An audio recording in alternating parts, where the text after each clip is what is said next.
All right, we continue to track what is going on out in the tropics. We have our team of First Warning meteorologists. Let's check in now with our chief meteorologist, Tony Mainolfi. Tony, what's going on out there? We just saw that it was downgraded. Imelda was downgraded, so some good news for us, but still, we're not out of the woods yet. Yeah, well, I'll tell you what, the storm hasn't been downgraded, but the watches, you're right, along the coast have been downgraded there. And the reason we're watching the coast so intently is that this storm is going to intensify, and what that will do is begin to really stir up the state of the seas here, and that's what we're most concerned with. The good news, though, is previous forecasts had this a hurricane due east of Central Florida. That's not going to happen now until it's pulling away from Central Florida, but it's still going to be strong enough that the seas are going to be roughed up pretty good. The combination of that and Cat 4 Umberto is going to make boating not the wisest of choices this week. And you can see we have tropical storm warnings for the offshore waters here along our east coast. One of the things we like to do, and Marquise and I were talking about this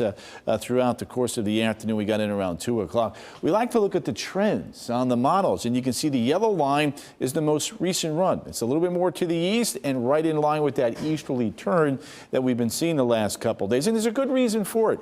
There's going to be a little bit of a Fujiwara effect. Remember, Umberto's been cruising along.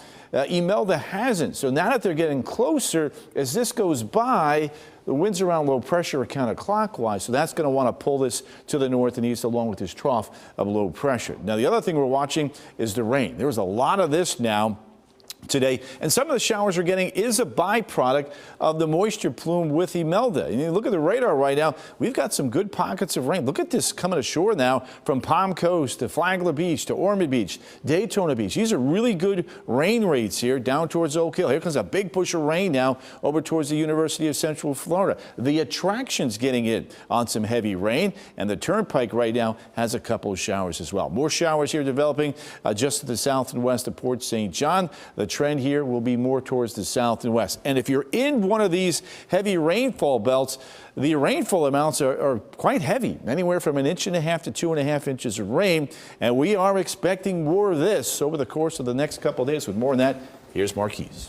Thank you, Tony. We will see the rain heaviest across our coastal communities, but the best news is that Imelda will be pulling further into the Atlantic, away from our shoreline. We're not going to see that direct impact, but we still, of course, have the rough surf, also high rip current risk, but we're going to start to see some of these winds begin to pick up as well as we advance forward in time. New Smyrna Beach, 22-mile-per-hour gusts with that north and easterly flow here on WSI2. We're looking at 17-mile-per-hour gusts out towards Titusville coming up. So a lot working before this storm actually does run parallel to our coastline coming up tonight and overnight into Monday coming up. Monday is going to be the heavier hitting rain day, though.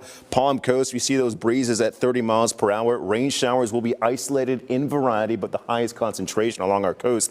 Now we're starting to see those outer bands of Imelda just offshore, but here inland, 34-mile-per-hour gusts in Titusville. Still that north and easterly flow, now primarily coming in from the north overnight, heading into Tuesday coming up.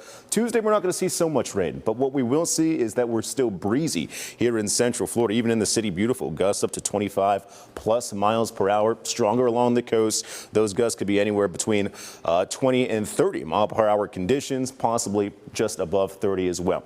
But Tony, you were mentioning this Fujiwara effect that happens when we have two different storms in the same basin that are less than 800 miles apart. The stronger of which, that's obviously Major Hurricane Umberto. And what it's going to do is pull Imelda along with it, almost being the guiding force for Imelda to slingshot into the Atlantic. Thankfully, this is going to keep Imelda offshore, which means less rainfall for the Carolinas. I know 2 days ago we were anticipating up to 2 feet of rain. The rain totals will be similar to ours, anywhere between 2 to 5 inches coming up for isolated areas along the coast. Now, seas, that's a major concern. Just like our breaking waves, 6 to 9 foot conditions, there's a small chance for some coastal erosion, so you have to watch that high tide times, which all happen overnight heading into Monday. 1:04 a.m. for Cocoa Beach, Daytona Beach, 1:11, Flagler Beach, 1:31, and we still have the chance for some gustier winds as well. Small chances, though, only a 15% opportunity in Palm Coast, Daytona Beach for winds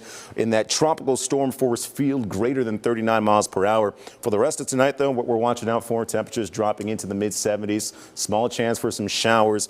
As we head to the morning tomorrow, clouds are back in the forecast, rain in the afternoon and early evening. Rain chances dwindle on Tuesday, as I mentioned, but they pick up later throughout the work week, especially along the coast coming up. So we're tracking the tropics tomorrow and also Tuesday. Wednesday, Imelda pushes further out towards the east in the Atlantic, and what we're left with are temperatures in the lower 80s.